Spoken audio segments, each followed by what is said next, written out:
₹40 kilo. Be piscali.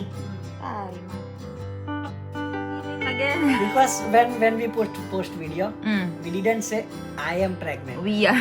I said we are pregnant. So I took it literally.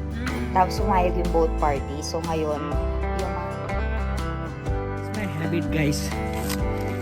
It's like passion to me. It's my hobby.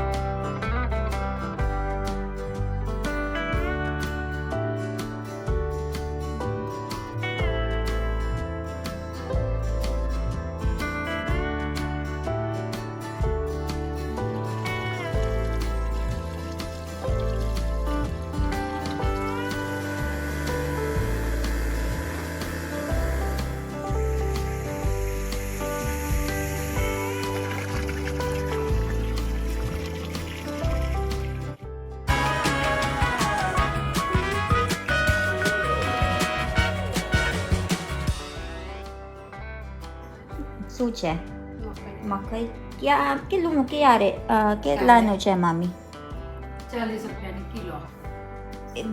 બે પીસ કાલી તારી માની બહુ મોંઘું છે સીઝન નહીં આજે ક્યારે લઈ લીધું તમે કાલે રાતે. સો મામી બટ તમે નહીં ખાવું તું ખાને રવા દેવાની. સો અયાન જોતી. બેવ છે કાલી મારે ગમશ ખબર નહીં કાલની જોગશ મેં આ મકઈ So, binigyan tayo ng makay ni Mami. Meron tayong corn dito. Kasi nagkikrave ako ng corn talaga for the past 2 days. So, kahapon, umalis sila and binili nila ako. Guys, kumakain ako ngayon ng sweet tamarind. I like eating Milan. I like eating katu-katu. That's why they bought it. No, it's usual. Pregnant people like to eat different kind of But taste. this is little bit sweeter. It's sweet. Only sweet. Yan Special ganun tamarind. siya. Open it. This so is they will special see. tamarind, only sweet tamarind. And it's look very good. And you just have Very to easy to open. break also. It's very sweet, guys. Ewan ko, dahil pregnant ako, gusto ko yung maasim-asim. I like soury things. That's no? what pregnant people like. Sorry thing. Ayan, guys, ubusin lang namin to. Dan, do you think you are pregnant also? Why? Because I am eating donut? You've been Shut eating a lot. You... Punyeta? Ah! Don't say that. Where did you learn that? Because earlier we are eating mango, gola, guys. Ice gola. So, and then I ate bread. And then right now, I'm hungry again. So, I ate this sampalok. And I am And also now eating Milan again. is eating again. Because when we post video, we didn't say I am pregnant. We are. I said we are pregnant. So I took it literally. We are pregnant. Milan is eating all the time, to be honest. And we are watching a movie. Like, we are choosing which movie to watch. Ay, sarap naman ng donut na yan. I am avoiding sweets. Ayoko na masyadong sweet, Milan. That's too sweet. So, ayan guys. Manood lang kami. Balitaan ko kayo sa mga kaganapan. And actually, today guys, wala sina mommy and papa kasi nakipag-meeting sila. Meron na naman silang pinuntahan. And sinasabi ko sa inyo, very big deal talaga kapag meron silang pinagkakasundo na mga bata. So, meron kasi kaming kamag-anak dito. Very pretty. Sobrang ganda niya. So, ayun. Nung nagpunta nga siya nun sa engagement ni Janique, may nagkagusto sa kanyang isang batang lalaki. And sakto, yung batang lalaki na yun, hindi pa pinagkakasundo kahit kanino. So, ayun, nagustuhan nila yung isa't isa. Ngayon, tinanong nila yung mga parents nila kung pwede ba silang ipagkasundo. Tapos, sumayag yung both parties. So, ngayon, yung mga kamag-anak nagkakaroon ng meeting sa isang bahay. So, tinatanong kung ano ba yung background ng isa't isa, ganon. So, excited na ako kasi lahat yata ng mga kabataan dito pinagkakasundo na nila. And, talagang parang napapressure na silang lahat na ipagkasundo kasi sunod-sunod talaga yung mga engagement ceremony. So, ayun. Tingnan natin kung anong magiging balita. Malalaman nyo naman babalitaan ko naman kayo kung napagkasundo ba sila. And makikita nyo naman kung magkakaroon tayo ng engagement ceremony ulit. Pero, namin siya, kamag-anak namin, pinsan ni Milan. So, balitaan ko kayo maya-maya. Guys, so that's our papaya farm, old one, and then we will give fertilizer for that banana farm. I think you cannot see it properly. So right now I am just putting the water down for this papaya farm, so all the fertilizer will go there. Farming is my habit, guys. It's like passion to me. It's my hobby. Not habit. Actually it's habit, but it's hobby also. I like doing farming. Right now I will show you how we give fertilizer directly into the drip line of farm. So you can just choose which farm to give water. You can stop all other water sources, and then you can put fertilizer directly into that water, and then fertilizer will directly go into the farm that you want to give fertilizer to. Deep is setting up that machinery. He will connect the pipe.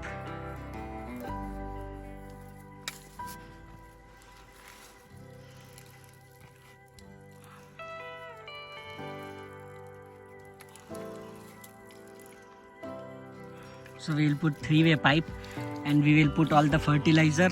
That's the fertilizer that we will be giving. This is the machine. It's for mixing it up. And then this is the machine that we use. That's the input and that's output. We will connecting the pipe to that one. That's the boron. Boron is good for flowering. And then that's calcium. Calcium is good for strongness of banana plant, just like the bone.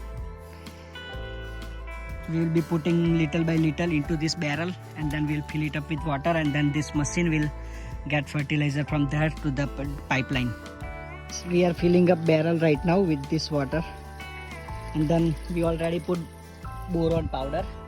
We'll first put boron into water, and then Jaydeep is removing the bag for this fertilizer. Pagod ako, guys.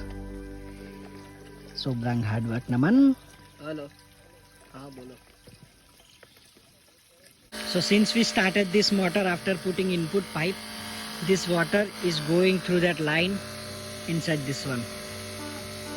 And then this line is going to that banana farm far away.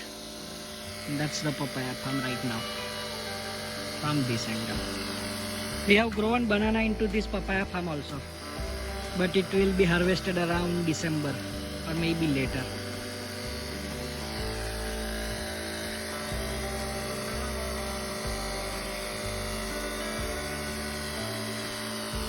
That's fertilizer, calcium.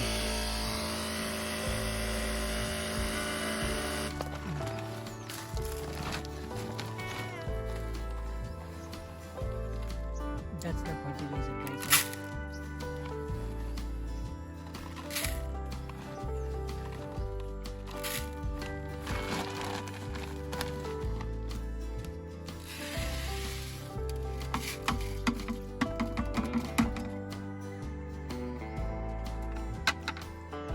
Then mix it up.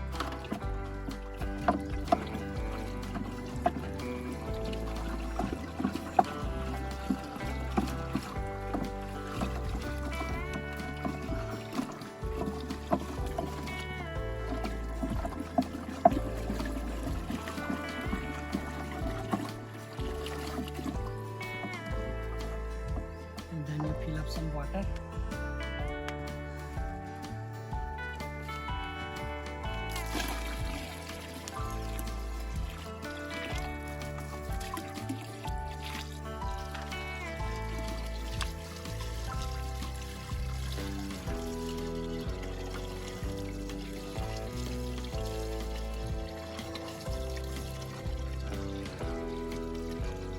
Kuya Milan is tired. Guys,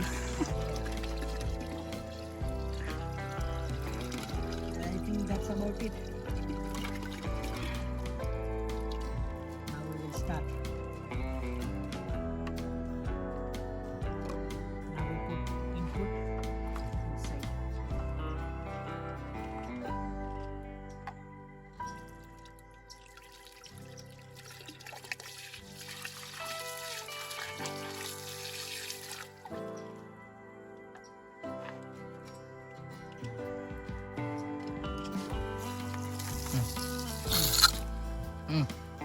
ಎಲ್ಲ ಚಾಲು ಮಾಡಿ And then you turn the motor on. When the button on. ಹ್ಞೂ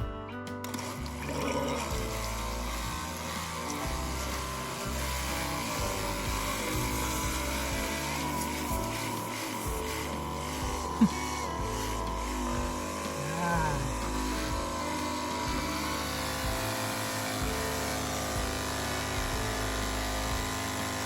Finish.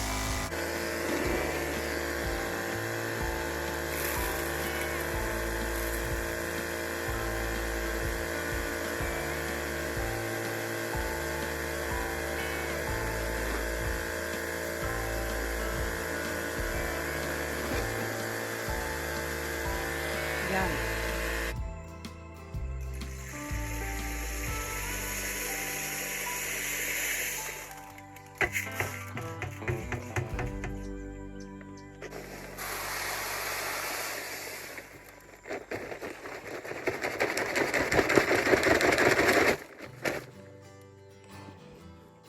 Now we will fill up the water.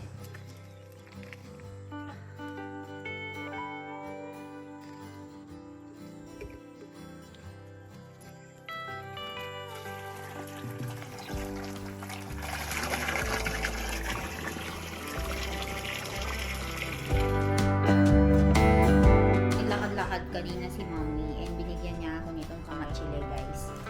Ayan. Actually kanina, di ba nga meron kaming harvest ng kamatsile dun sa likod ng bahay pala nila kinukuha to. So, binigyan niya ako kanina pero biglang dumating yung auntie dito. Kinuha yung plate na punong-puno ng kamatsile and sinabihan si mami na bawal nga daw ang kumain ng ganito. Hindi kaya nagtaka ako bakit biglang kinuha kasi kinakain ko talaga to lalo na yung mami ko sa Pilipinas, mother ko. Favorite talaga tong kamatsile na to. So tinanong ko si mami kung bakit niya kinuha yung auntie nga na pumasok dito. Bakit niya kinuha?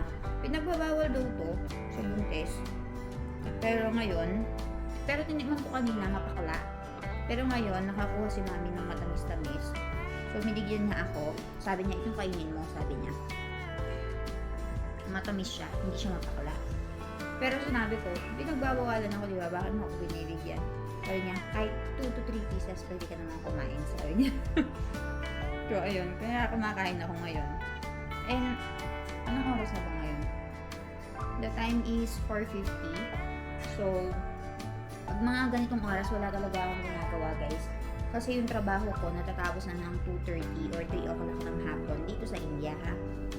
Tapos 3 o'clock minsan matutulog ako. Pero ngayon kinokontrol ko yung tulog ko kasi baka lumubo ako ng lumubo. And then, so hindi na ako natutulog ng hapon.